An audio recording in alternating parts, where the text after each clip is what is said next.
Send your mails to theeditor@football365.com. Scholes held back Man Utd Dear Alex. Maybe I was not enough into English football at that time. Paris, you hit on one of the reasons why Scholes is so revered. Nostalgia. However, the main reason is simply being a hipster. Zidane said the best player he played against was Scholes, ergo everyone wanting to be cool, says Scholes. I watched Man Utd as much as anyone else who had Sky in that era, and he used to annoy me more than anything. I thought he lost the ball a lot, tried too many Hollywood passes and tackled like a Sunday League striker. The real cutting edge to that team was Beckham and Giggs, but no one likes to say that because it's not cool. You have to ask why Scholes was shunted out to the wing for England, because he wasn't good enough to keep playing in the center. This for me was one of the main reasons UTD struggled for so long in Europe. Scholes couldn't keep hold of the ball. Fat man, removed that scouse due to racists in the comments section, is Xavi rubbish? Must be, if he thinks that Scholes was the best central midfielder I've seen in the last 15, 20 years, or how about Zidane, that overrated Frenchman, my toughest opponent? Scholes of Manchester. He is the complete midfielder. Scholes is undoubtedly the greatest midfielder of his generation. Look, I know that my 3 Champions League trophies with Bristol City, FM 17x2, FM 19x1, don't qualify me as an expert here. Plus, I'm a Cape Town-based Man United fan, which, I think, means I shouldn't be allowed to buy cereal, but somehow, many of the game's greats think Scholes was pretty darn good. Jacques, Cape Town. Alex, Paris. Dear God, sir, what the hell have you done? You've just ruined the next 3 mailboxes by unleashing hundreds of United fans who will scream, shout and drone on endlessly on about the short ginger bloke who couldn't tackle. Wake me up on Tuesday morning when it all stops. Mike Kamen, I have just read the mail on Scholes by Alex. Maybe I was not enough into English football at that time. Paris. I was going to write a mail back about why I have always rated Scholes and think he is one of the best English midfielders of the Premier League era, but I thought I'd let these guys do my talking for me. If he was playing with me, I would have scored so many more. Pelé, my toughest opponent. Scholes of Manchester. He is the complete midfielder. Zinedine Zidane, I'm starstruck when I see Paul Scholes because you never see him. On the pitch you can't catch him. Off the pitch he disappears. Luis Figo, I'm not the best. Paul Scholes is Edgar Davids. In the last 15 to 20 years the best central midfielder that I have seen, the most complete, is Scholes. I have spoken with Xabi Alonso about this many times. Scholes is a spectacular player who has everything. He can play the final pass, he can score, he is strong, he never gets knocked off the ball and he doesn't give possession away. If he had been Spanish then maybe he would have been valued more. Xavi, the player in the Premiership I admire most. Easy. Scholes. Patrick Vieira, an amazingly gifted player who remained an unaffected human being. Roy Keane, I tell anyone who asks me, Scholes is the best English player. Laurent Blanc, I can't understand why Scholes has never won the Player of the Year award.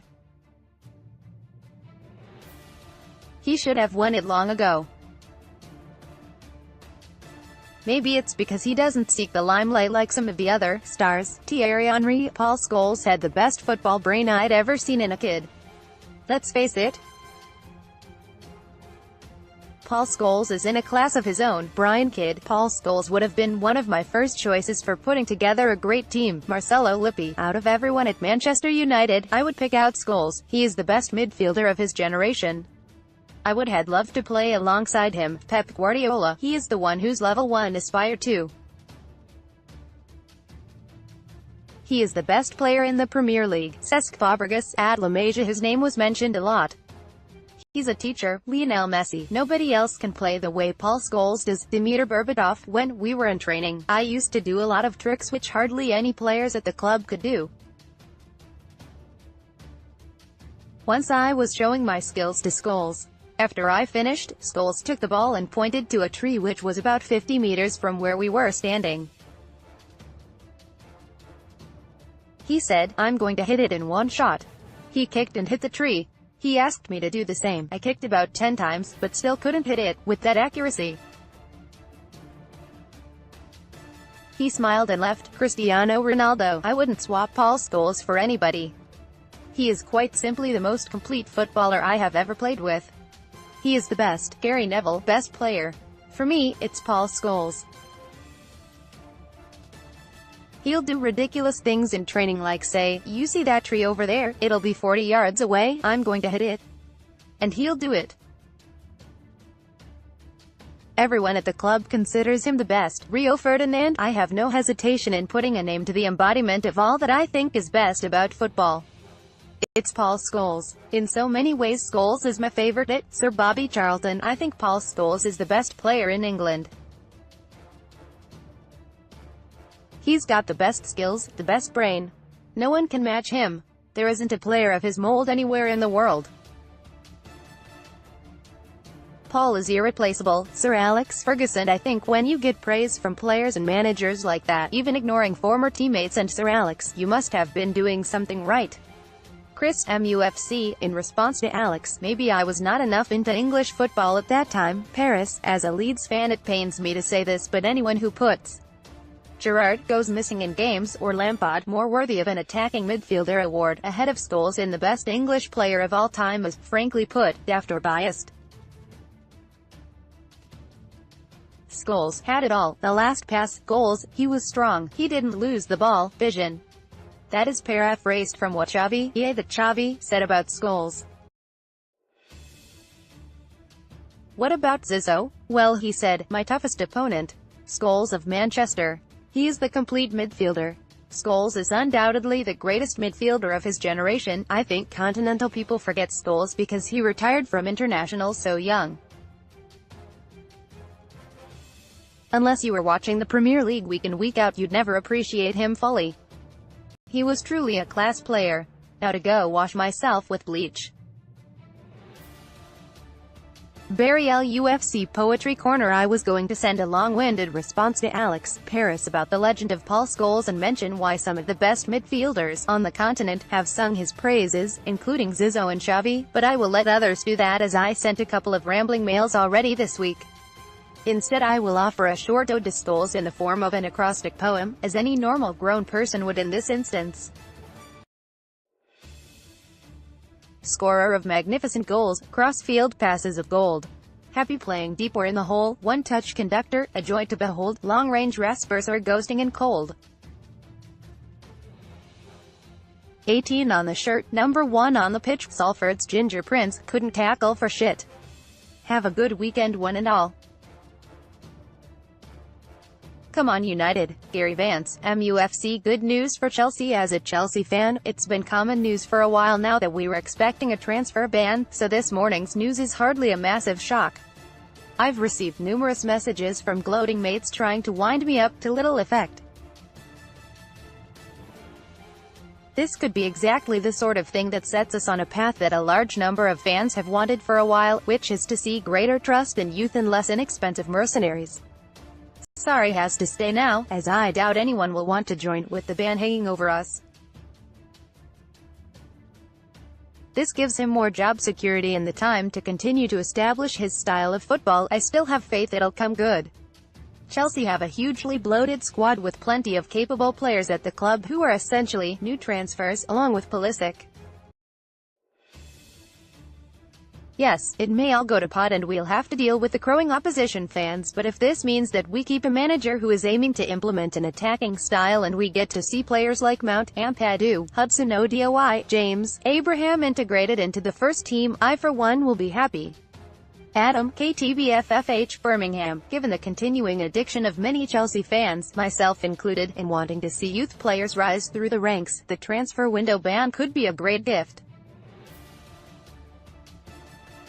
We're of course appealing, and this will probably mean we can be active in the summer, but it will hopefully force the club to think more long-term and work to integrate more youth players into this squad rather than buying established players, something I feel that has always been lacking. We've always erred on the side of buying established players. Hopefully this opportunity will help us to rebalance the scales. As a consequence, I'd like to see my long-term thinking ambition play out as follows. Out, Hazard, he is going anyway, unless we get Zidane, so let's just accept that. I'm also growing more annoyed at his flip-flopping, shows he isn't really invested in Chelsea and any love isn't wholehearted. £100 Louise, he is how I like my OJ, unconcentrated. Makes far too many mistakes. Would like to sell him, but just let his contract expire at the end of June. £0 Cahill, love him for what he has achieved at Chelsea and he deserves to move on to any club he wants, a la check. £0 Rob Green, why does he exist? £0 Zappacosta, meh. £10 million Alonso, can't head, can't really defend. £20 million Drinkwater, a forgotten man. £5 million Van Ginkel, another forgotten man. £7 million Giroud, let the contract expire. £0 Pedro, getting past it, shift now for maximum return and a free up for youth players. £15 million Zoma, has done nothing at Everton. £15 million Kennedy, £12 million Moses, £15 million total income, £199 million assuming we have a kitty of £100 million, that's a nice £299 million-ish to play with. I'm also assuming Sarri will stay, so therefore so does Jorginho. GK, KEP80L, Emerson, J. Da Silva, YTH, Dr. Dave Olena, YTH, CB, Rudiger, SARR, £30 million, CB, Christensen, ManUtd MC, Jorginho, Conte, ManUtd. Ideally we would buy Declan Rice.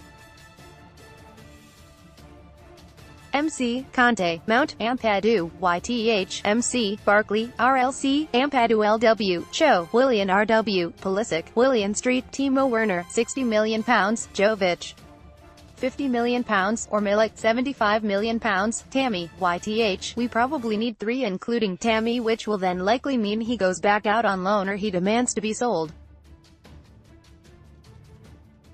If we can lose Sarri and therefore Jorginho, I'd love to see Conte move back to DMC and then see us go in for Kai Havertz.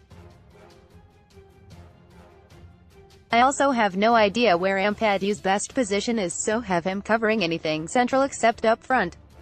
Havertz aside, that's an outlay of around £150 million, meaning there is plenty of room to play with. With Havertz, we're probably looking at around £220 million outlay. Dreamy Mark, a frustrated blue. I have written this before, a transfer ban is the best thing that can happen to Chelsea and it has happened. List of good things that can come out of this one. Hazard doing a Griezmann and staying put. 2 Cho finally given a lot of chances and stays. 3 Even if Joe leaves, we begin to use our ridiculously talented youth academy to fill in the squad, and hopefully starting 11. 4 Sarri adapts and plays the kids, or gets the sack, and in desperation the club hires a coach who not only plays youth but is given an incentive, through salary perhaps, to do so. 5 Did I mention Hazard may stay? List of bad things that will happen. 1 Willian, Alonso, Barkley will play regularly. 2 Cahill will get a 5-year contract. 3 Sarri, or new coach, becomes even more rigid and plays Willian, Alonso, Barkley, Cahill and some loanies I'd never like to see play for Chelsea again. 4 We not only play dross footballers regularly, but also finish mid-table for seasons. Whatever said and done, the circus that is Chelsea never stops. Arvind, Chelsea fan.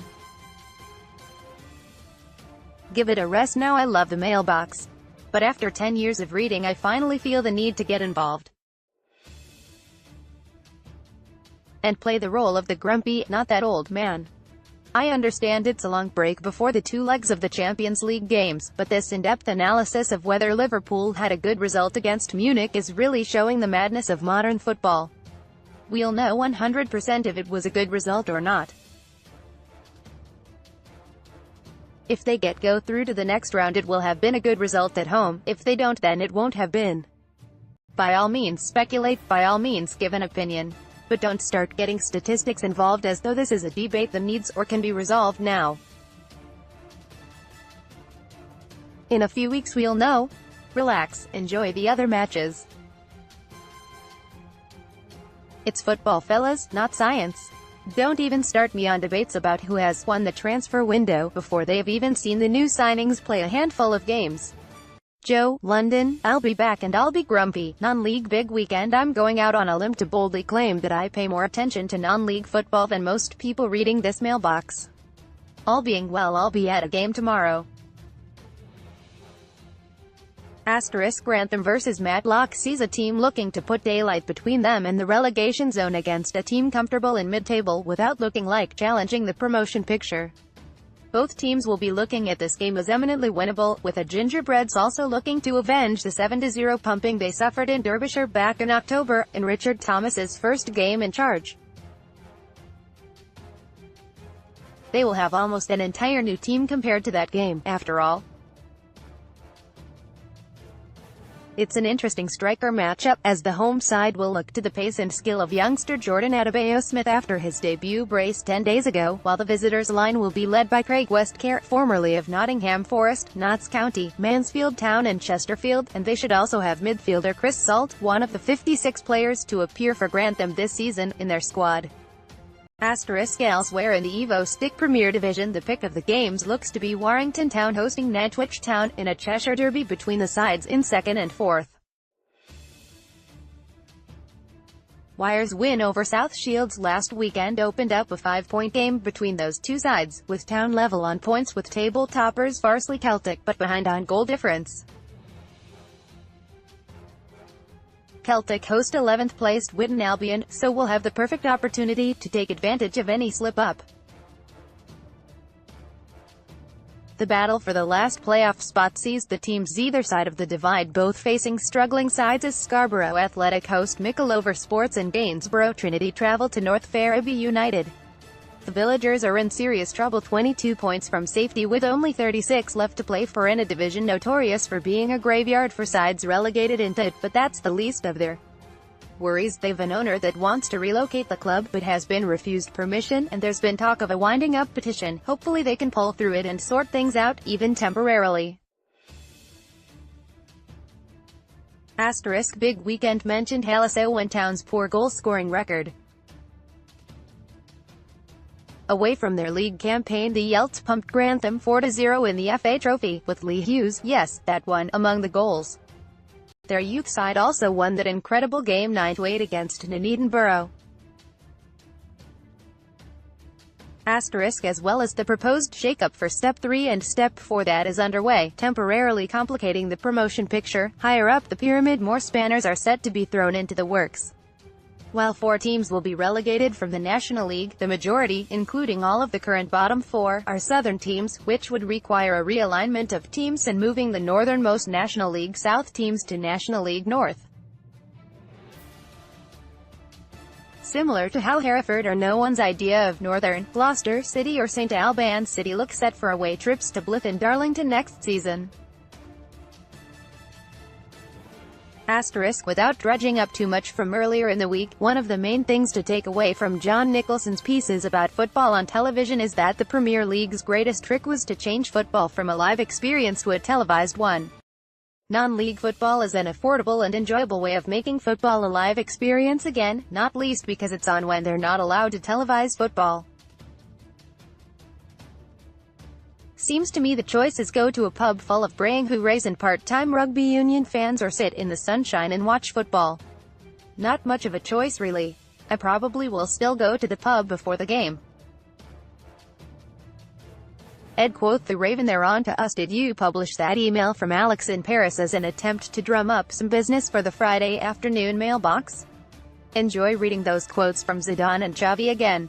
Robert Birmingham, it's clear as day that you're really just bamming up Tottenham fans with the last big step-up comment. Typical Friday morning mailbox hand grenade.